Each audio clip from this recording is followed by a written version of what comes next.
Alam mo yun guys, yung minsan wala ka pa sa harap ng camera, ang dami mong naisip na gustong sabihin. Pag nasa harap ka na ng camera, wala ka nang naisip kung ano sasabihin mo. Na, lumipad na yung mga naisip mo kanina. Ang botoy. Kaya hindi madali maging vlogger no guys, no? Pero, try lang tayo ng try hanggang sa masanay. Diba? Sabi nga nila, walang imposible, basta sisikapin. Sisikapin lang na matuto. Yung ganun ba? Kaya sa mga judgmental, huwag nyo kami i-judge kasi nga nagsisimula pa lang kami. Yes namang nagsisimula, hindi naman magaling eh. Gumagaling na lang mga yan pag tumagal na kasi nga nahahasa na sila, kumbaga katulad lang din yan sa pag-aaral. Pag nag-umpisa ko pa lang mag-aaral, hindi ka pa marunong, pero pag inaral mo ng inaral yon at isinapuso mo yung pag-aaral mo, matututo ka rin, diba? Kaya naman ako hindi natuto talaga sa pag-aaral kasi hindi naman ako nag-aaral guys, yun talaga yun. Pero yung ano ko talaga, English. Hirap ako mag-English guys.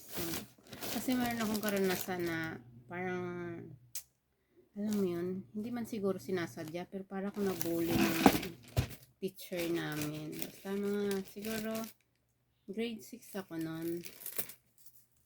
May pinabasa siya sa akin na English word.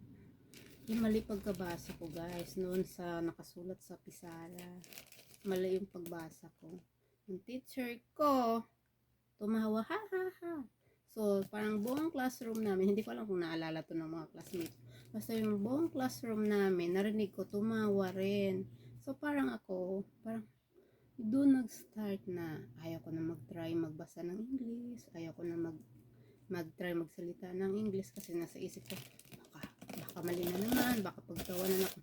Hindi ko yun guys na, tawag doon, hindi ko naalis yung ganung pakiramdam. Kaya hanggang ngayon tuloy hindi ako nagtatry magsalita ng English kasi laging nasa isip ko, baka mali na naman yung pronunciation ko, baka mali na naman yung ko, yung ganun ba?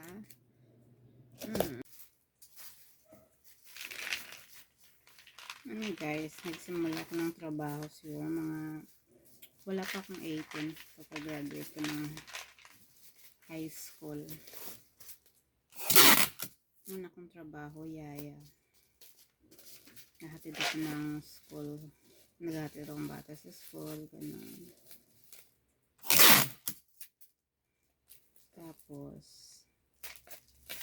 pangalawa kong trabaho o naging amo, yaya pa rin.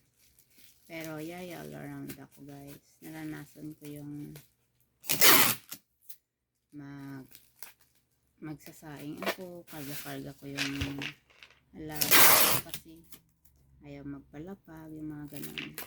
Tapos ang nahirap pa doon, meron siyang asthma.